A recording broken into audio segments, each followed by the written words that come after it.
I'm Amy Halpern-Laff. And I'm John Moscow. This is the Ethical Schools Podcast, where we discuss equitable and inclusive learning environments that help students to become capable of and committed to creating a more ethical world. There's a new blog post up on ethicalschools.org. It's by Shirley Edwards, the founding principal of EBC High School for Public Service in Bushwick. She writes about the critical importance of relationships in creating a successful school. Relationships between students and teachers and among the school, families, and community. Be sure to listen as well to our April 23rd podcast with Shirley Edwards. Our guest today is Adán Vásquez, Executive and Artistic Director of the Association of Dominican Classical Artists and the Washington Heights Community Conservatory of Fine Arts. Adán Vásquez is an acclaimed harpist, educator, and community activist. Born in Santo Domingo, he was educated at the University of Chile, Brooklyn College, and the Manhattan School of Music. He coordinates the music department at Gregorio Luperón High School in Washington Heights. Welcome, Adán. Thank you. Adán, please tell us a little about the Association of Dominican Classical Artists. What is your music education model? The Association of the Dominican Classical Artists was founded in 1980 by a group of I wasn't here in New York by then. There was a group of Dominicans that wanted to show a different face of the Dominican community. They were classical trained musicians, and they were having one concert a year at least at Carnegie Hall. And the whole idea was to showcase Dominican talent in, Carnegie Hall, basically. That was at the beginning. Then as the association was growing, there were more Latinos involved. When I get into the United States by 1992, I right away joined them, and I had the chance to perform at Carnegie Hall through them. I was part of the board as a vocal, and I was helping. And then when the founder president passed in 2010, then I became the president, and later on I restructured the whole thing. And I had a different idea of how to run this. Instead of going to Carnegie Hall and having a concert showcasing Dominicans on there, I thought about the idea of showcasing Dominican, Latino, minority art within the community. I wanted to do something more for the community and to show off the community, what Washington Heights can offer to the mosaic of New York City. So we changed the venue. We went to Adán Vásquez City College, and with the support of Vice President Karen Witherspoon, we got the offer of the theater, Adán Vásquez, and then we became part of the residence group at Adán Vásquez. There are 4 companies. We're one of them, and we have a concert season. We produce 4 concerts. Now we are producing a 5th with the students at the Adán Vásquez Theater.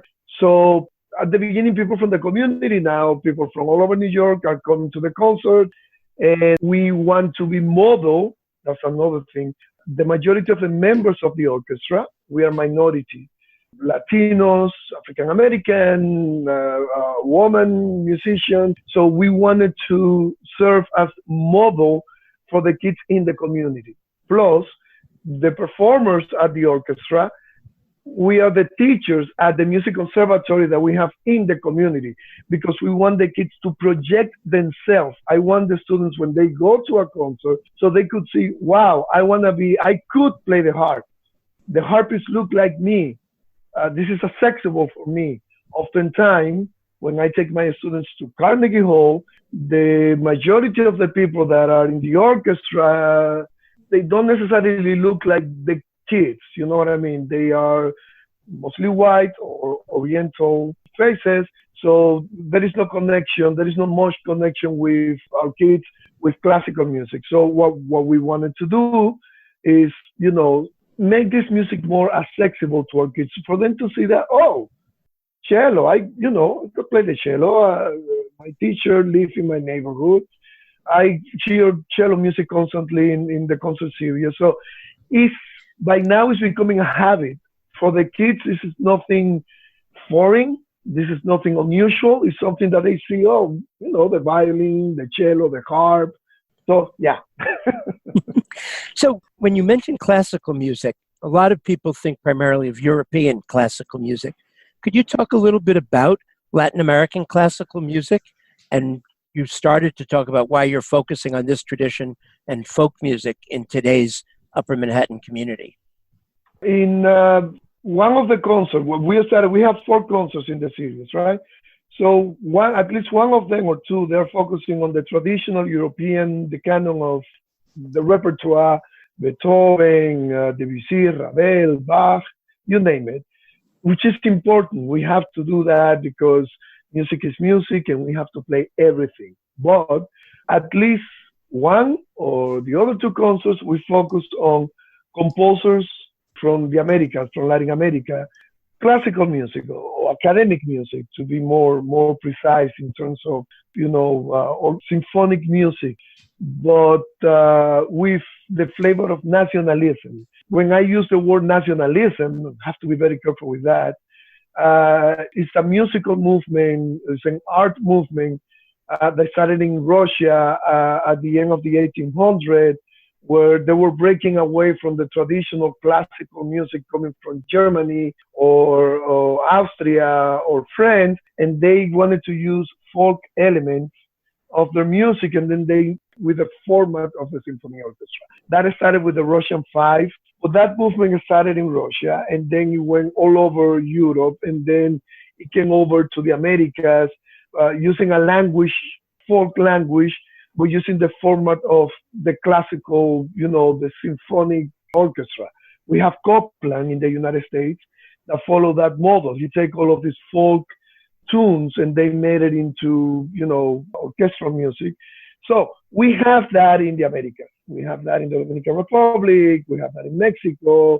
We have that in Central America, but they don't play that music in the United States that often.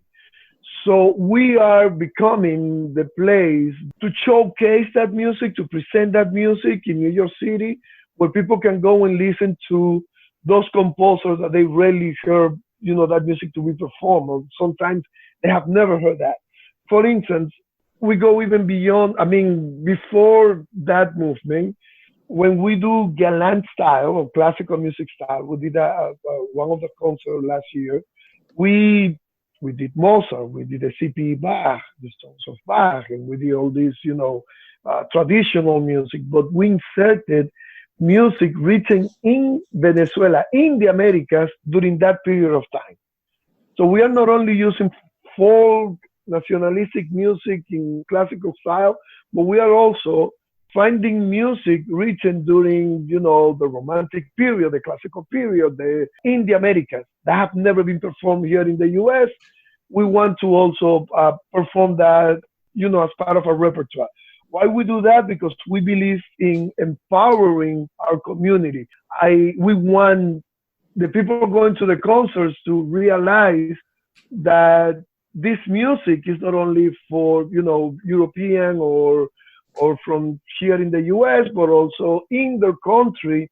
They have been composers, and even now there are composers who are writing music for this format. Did I answer? Yes. Absolutely. Yeah. So, Adán, a 6-year program of serious music study sounds like many parents dream for their children, but may remind some of us of being pushed into music lessons by our parents. So why do most children come to the conservatory? Who stays and why? What do students do with their music or arts education afterwards? One of the key ingredients that we have in our conservatory is a one-to-one lesson. That's why we are a conservatory. We follow that tradition of, that's the way I receive my education. So we don't do group instruction for instruments. We have the studios because we believe that every individual learns in a different pace. Another ingredient, important ingredient that we have is in the interviews that we have with the parents and the kids, we want to listen to the student that is applying, not to the parent. So we want to see the level of curiosity of the students and how much they like music. I don't want to know how much the father or mother like music, although it's important, but it's a student because at the end, we're dealing with the kids and we want to know if they really love music, if they really want to do this, and if they're committed to practice every day. So yeah, that's part of the interview. In the past, we made some mistakes. The parents wanted the students to be there and because they want them to learn music, but the students, they didn't want to be there and they started, boycotting some classes because they didn't want to be there. So we realized we only want students who really have shown love for music, that they enjoy being there, that they enjoy playing an instrument. What percentage of the students actually stay? We started with 8 kids in 2011. And from those 8 kids, we have 4. 2012, we doubled the number. And we have 5 of those that they are now graduating from high school. So this is the first thing I've seen, that group of kids that they are graduating. So yeah. I'm talking about the kids that started from 7th and 6th grade, because we have had students that started in high school, so they only were there with us for 3 or 2 years, and now 2 of them are teachers in our school. They're studying music in college, so now they're teaching in our school. One of the boys that started with us on 7th grade, and he's graduating next year. He's becoming a teacher because he's in a specialized music school in violin, and now he's going to be a teacher assistant to help the other kids. What does the conservatory curriculum actually consist of? What do the students do during the period of time? At the very beginning, when the students start with us, they have to take 3 different classes. One of them, of course, is the private instruction in the instrument of their choice. We start with a minimum of 30 minutes per week. Then they have music theory. That's twice a week, 45. Those are group class, learning how to read music. And then we have the orchestra class. That's also, a big group of students. And that's twice a week, 45 minutes each section. And then as they move on, we go from music theory, then we add like singing, harmony, analysis, music history. And we try to go parallel with the curriculum of the Department of Education. So by the time they are on the 9th grade and they're taking global history, they're taking also music history. My experience in the Department of Education, I have 23 years as a music teacher there. I have realized that some of my students have learned more history through music history than through the social studies regular class. Because oftentimes the social studies regular class is based on passing the exam and the number so it's like preparing them for the region exam. In my case, because I don't have a region exam, I have the flexibility to go deep on the Renaissance and the Baroque period and to show them through the music how society was reflecting, what type of music was being played in the court, but what type of music the people in the countryside were listening to. And when in the Americas, after Christopher Columbus reaches the Americas, how, the transformation. So we have the time and the flexibility to go deep on that. Then the influence on the Enlightenment and how Beethoven transformed music and how the French Revolution made an influence on that. So the kids end up learning more about history through, music history class. This is exciting. I'd like to be able to go back and take your class. We have a clip of you conducting conservatory students playing Carabine by Julio Alberto Hernández. Could you tell us a little bit about this composer and about Carabine before we play it? Julio Alberto Hernández is one of our first composers of the nationalistic movement.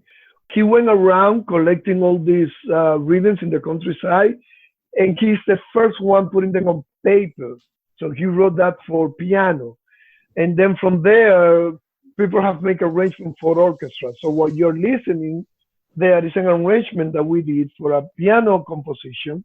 And again, he took it from, traditional rhythms in the countryside. So yes, one of those rhythms, Afro-descendant rhythms that if you go to the island and you go to the countryside, that's part of the folklore of, the Dominican Republic that is still alive today. So we took that and then we transferred that into the format of classical instruments.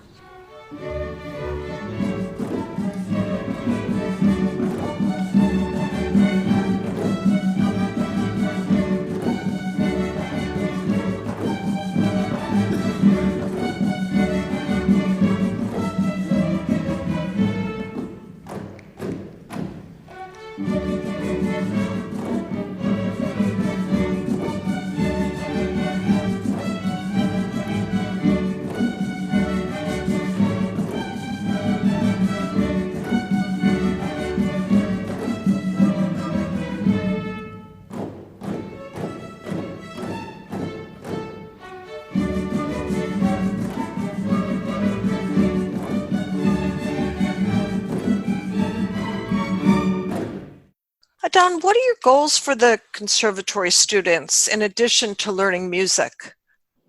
You have improved that, music helps with the development of discipline, mathematics, literature. Like if you listen to Beethoven music, you can write better essays. If you listen to Mozart music while you're doing your mathematics class, you will do better because there is some activation on the brain.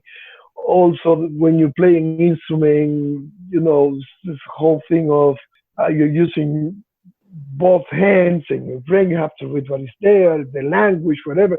So you are activating part of your brain that will help with the students with other areas.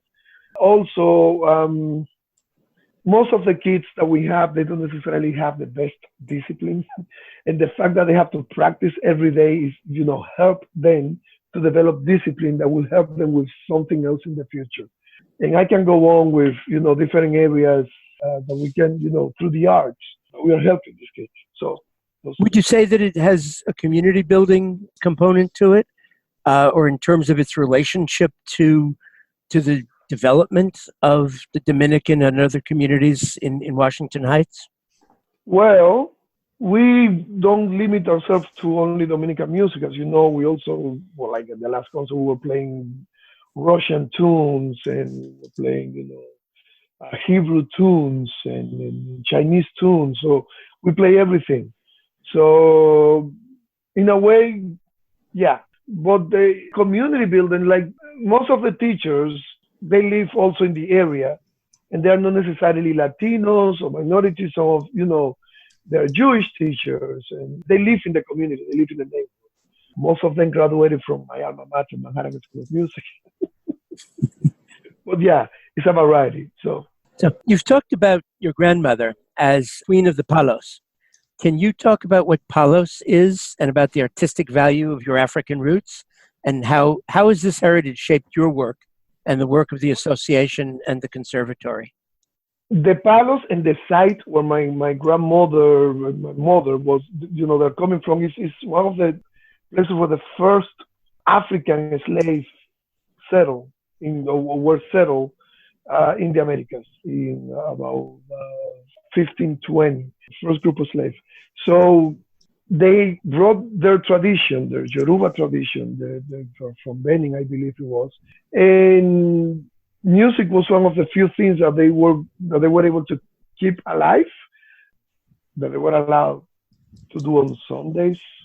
I mean, they have to mix it up, so the masters won't with them.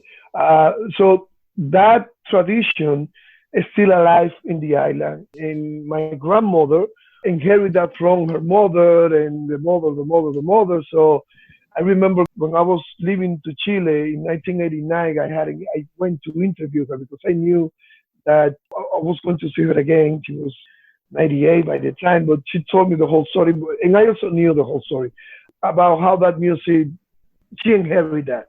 So yeah, it's an Afro tradition, music, folklore in the island that my grandmother was in charge of, one of many. That wasn't the only one, there are many sites, but she was one of those.